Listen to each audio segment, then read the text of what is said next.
स्वागत है आपका आत्मिक सफ़र में। आज फिर से हाजिर हूँ आपके बीच में ताकि परमेश्वर के वचन से हम कुछ बातचीत कर सकें। और मुझे आशा और विश्वास है कि आपको हमारा कार्य पसंद आ रहा है। और हमारा ये उद्देश्य है कि जब आप इन वीडियोस को देखें, आपके हृदय के अंदर परमेश्वर के वचन के लिए एक सेंस जागृत हो और आप परमेश्वर के वचन को पढ़ सकें, मनन कर सकें और उसके अब्दी आशीषों को अपने जीवन में ले सकें। आज के वचन प्रोत्साहन के लिए जो अध्याय में ले रहा हूँ वह है लूका रचित सुसमाचार, उसका 17वां अध्याय और उसके 11 और 12 पद और 13 पद। यहाँ पर इंसिडेंट ये है कि प्रभु यीशु मसीह गलील और सामरिया के बीच में से होकर यरूशलेम की ओर जा रहे हैं। और जब वो किसी एक गांव में से होकर गुजरे तो उन्हें 10 कोढ़ी मिले। और ये 10 कोढ़ी ही आज हमारे लिए लर्निंग पॉइंट है, क्योंकि ये 10 कोढ़ी अपने जीवन की उस स्थिति में थे जिस स्थिति में इनको नहीं होना चाहिए। कोढ़ ने इनको तोड़ दिया था, डिप्रेस थे अपने जीवन में, अपने जीवन की शांति को खो चुके थे और नितांत अकेले थे और हमेशा अपने जीवन में अपनी बीमारी से ठीक होने की स्थिति का वे इंतज़ार कर रहे थे, क्योंकि कोढ़ियों को अपने घर से दूर रहना पड़ता था और समाज में इनकी बड़ी दयनीय स्थिति थी। इनके पास कोई भी संसाधन नहीं होता था अपने परिवार, अपनी पत्नी, अपने बच्चों और अपने घर वालों को, यहाँ तक कि छावनी से बाहर नितांत एकांत स्थान पर इनको रहना पड़ता था। और इनकी बड़ी दुर्दशा थी। इनके घर वाले आकर दूर से खाना इनको डालकर चले जाया करते थे और फिर अगले दिन फिर खाना देने इनके पास आते थे। और जब तक इन्हें कोई खाना देने नहीं आए तब तक ये इसी प्रकार से रहते थे और बड़े निम्न स्थिति में इनका जीवन बीत रहा था। 10 कोढ़ियों की एक ही समस्या थी, अपने कोढ़ से निजात पाना चाहते थे। और उन दिनों में जब उन्होंने परमेश्वर के वचन को प्रभु यीशु मसीह की मार्फत सुना तो उनके मन में एक विश्वास आया। और जब प्रभु यीशु मसीह वहाँ से गुज़रे तो उन्होंने दूर से खड़े होकर प्रभु यीशु मसीह को ज़ोर से शब्द पुकार कर एक प्रार्थना करी। और वो प्रार्थना आज हमारे लिए मनन का विषय है। उन्होंने कहा, हे यीशु, हे स्वामी, हम पर दया कर। अब जब उनके जीवन में विश्वास आया, क्योंकि प्रभु यीशु मसीह बहुत मूव होते थे उस समय में, वो एक जगह पर रहकर सेवकाई नहीं करते थे और इज़राइल के प्रत्येक कोनों में और गलील में, सामरिया में, बेतलेहम में, यरूशलेम में, जगह जगह जाकर वो परमेश्वर के नाम का सुसमाचार प्रचार किया करते थे और खुदा की बातों को लोगों को मानना और जानना सिखाते थे। और प्रभु यीशु मसीह का बड़ा यश उस जगह में फैल गया था और बहुत सारे लोग सुनकर विश्वास करते थे और बहुत सारे लोग उसको मसीह मानते थे और बहुत सारे लोगों ने अपने जीवन को प्रभु यीशु मसीह के कदमों में रख दिया था। जब इन कोढ़ियों के जीवन में भी प्रभु यीशु मसीह की बड़ी अद्भुत बातें के सुनाई दी और उसके वचन को उन्होंने सुना तो उन्होंने ये विश्वास किया कि वो मसीहा, वो दाऊद की संतान और जो जीवित परमेश्वर है वो प्रभु यीशु मसीह है। और जब प्रभु यीशु मसीह उस रास्ते से गुजरे तो उन्होंने दूर से खड़े होकर ऊंचे शब्द से कहा, हे यीशु। सबसे पहले उन्होंने अपने मुंह से अंगीकार किया, यीशु मसीह के नाम को लिया। दूसरी बात जो उन्होंने कही वो कही, हे स्वामी। और उन कोढ़ियों ने यीशु मसीह को अपना स्वामी मानना अंगीकार किया और ये माना कि प्रभु यीशु मसीह हमारा स्वामी है। और तीसरी, उन्होंने अपनी हर एक परिस्थिति के लिए जो उनके जीवन के ऊपर थी उसके लिए दया मांगी।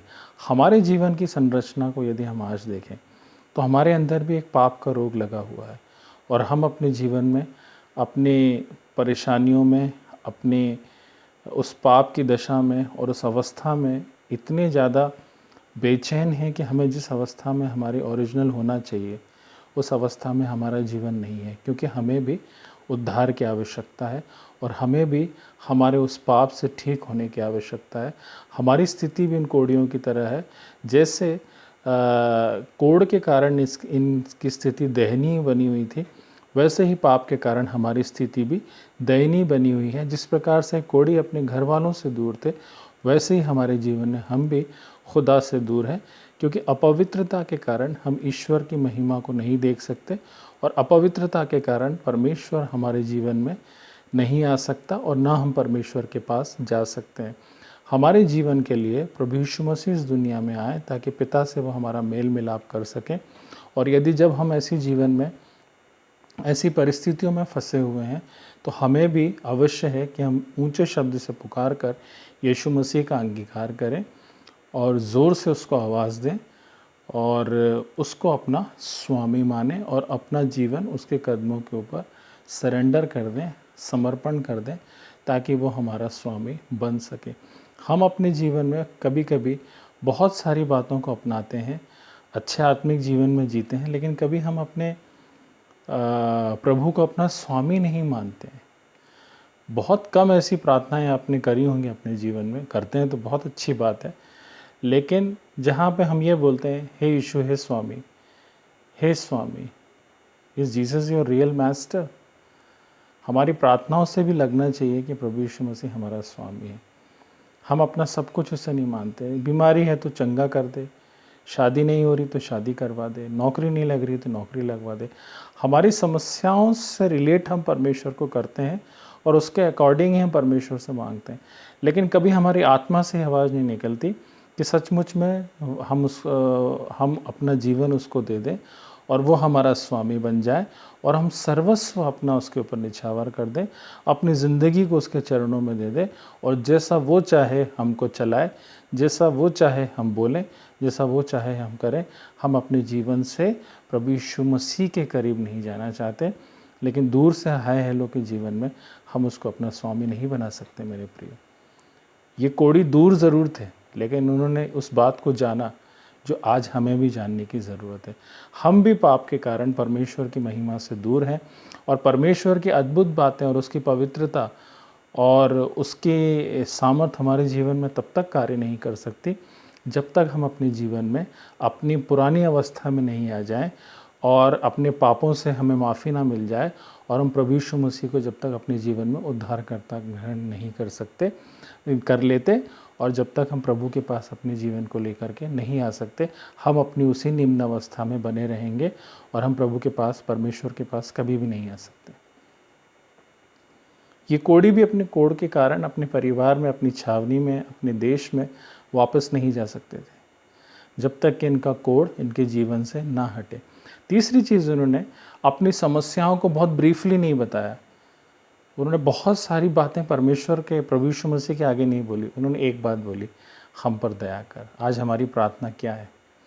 क्या हम उसकी दया को अपने जीवन के लिए मांग लेते हैं? क्या उसकी दया, कोई भजन का लिखने वाला कहता है तेरी दया की अगर एक बूंद ही मिल जाए तो हमारा जीवन सफल हो जाएगा। क्या हम उसकी दया को अपने जीवन में पाना चाहते हैं? क्या हम उसकी दया से भरना चाहते हैं? हे यीशु, हे स्वामी, हम पर दया कर। जब आप अपने लिए दया मांगेंगे, वो आपके जीवन की हर एक परेशानियों को जानता है। वो इन कोढ़ियों की परेशानियों को भी जानता था। हमारी ऐसी कोई भी परेशानी क्यों ना हो जो सबसे छुपी हुई है, उसे भी परमेश्वर जानता है, लेकिन वो चाहता है आप प्रार्थना करें। आपके जीवन की ये ऑल इन वन प्रेयर है। कभी कभी हमें बहुत ज़्यादा परमेश्वर को बताने की, जताने की ज़रूरत नहीं है। केवल अपने लिए दया मांग लीजिए, परमेश्वर अपनी दया से आपको भर देगा, परमेश्वर अपनी कृपा से आपको भर देगा, परमेश्वर अपनी शांति से आपको भर देगा। लेकिन आपको परमेश्वर से अपने लिए दया को मांगना है, जैसे इन कोढ़ियों ने मांगा। प्रभु यीशु मसीह ने उनसे कहा, जाकर अपने आप को याजक को दिखाओ। देखिए, बड़ी विचित्र बात है। प्रभु यीशु मसीह ने नहीं बोला तुमने मुझे अपना स्वामी माना है, तुमने मुझे अपना सब कुछ मान लिया है, तुमने अपने मुंह से मेरा अंगीकार किया है। परमेश्वर ने उनकी मन की अवस्था को समझ लिया और उन्हें एक आज्ञा दी कि जाकर तुम याजक को दिखाओ। और वे याजक के पास जाते जाते उस बीमारी से शुद्ध हो गए। आगे ऐसा पढ़ते हैं। सो हीलिंग किस में है? ओबीडियंस में। हीलिंग इसमें नहीं है कि हम कितनी अपने जीवन में आत्मिक गतिविधियों को करते हैं। हीलिंग इस बात में नहीं है कि हम कितना बढ़ चढ़ के आत्मिक गतिविधियों में हिस्से लेते हैं। हीलिंग इस बात में है कि हम उसकी कितनी आज्ञाओं को मानते हैं। और ऐसी चंगाई हम परमेश्वर के वचन में बहुत कम पाते हैं। सीधा सीधा हीलिंग की बात वहाँ नहीं की गई है। प्रभु यीशु मसीह ने बोला जाके याजकों को दिखाओ, और वो जाते जाते शुद्ध हो गए, क्योंकि उन्होंने परमेश्वर के वचन को माना और यीशु मसीह का परमेश्वर के वचन को माना, उसके ऊपर विश्वास किया और प्रभु यीशु मसीह का अंगीकार किया और उसको अपना स्वामी माना और अपनी दया के लिए परमेश्वर से याचना और प्रार्थना की। हमारे जीवन में भी यदि हम अपनी पहले की परिस्थिति में आना चाहते हैं, परमेश्वर की महिमा से अपने जीवन को भरना चाहते हैं, तो हमारे जीवन में भी पाप का एक रोग है, उसे दूर करना होगा। प्रभु यीशु मसीह को अपना सच्चा उद्धारकर्ता और अपना स्वामी मानना पड़ेगा और अपनी दया के लिए याचना की प्रार्थना करनी पड़ेगी। तब परमेश्वर हमारे जीवन में जितनी भी परेशानियां हैं या जितना भी सुधार हमें हमारे जीवन में चाहिए वो करेगा। तब जो प्रभु हमसे बोलेगा, यदि हम वो बातें मानेंगे, तो परमेश्वर अपनी चंगाई हमें प्रदान करेगा। प्रत्येक दिन में, अपने जीवन के प्रत्येक स्थिति में परमेश्वर आपको चंगा करना चाहता है। परमेश्वर आपके ऊपर अपनी दया को उंडेलना चाहता है। परमेश्वर अपनी महिमा से आपको भरना चाहता है। क्या हमारी प्रार्थना भी इन कोड़ियों की तरह होगी? क्या हमारी दीनता और हमारी नम्रता भी इन कोड़ियों की तरह होगी कि हम प्रभु यीशु मसीह के वचन पर विश्वास करें, उसके नाम का अंगीकार करें, उसको अपना स्वामी माने और उसकी आज्ञा को माने, ताकि परमेश्वर से हम चंगे हो जाने वाले बने। हमारे जीवन की हर एक परिस्थिति में परमेश्वर चाहता है कि हम अपने पूरे जीवन के साथ उसको सच्चा समर्पण दे सकें। ऐसी भी बातें मैं आपको बताता रहूँगा। मिलते हैं नेक्स्ट वीडियो में, तब तक के लिए जय मसीह की।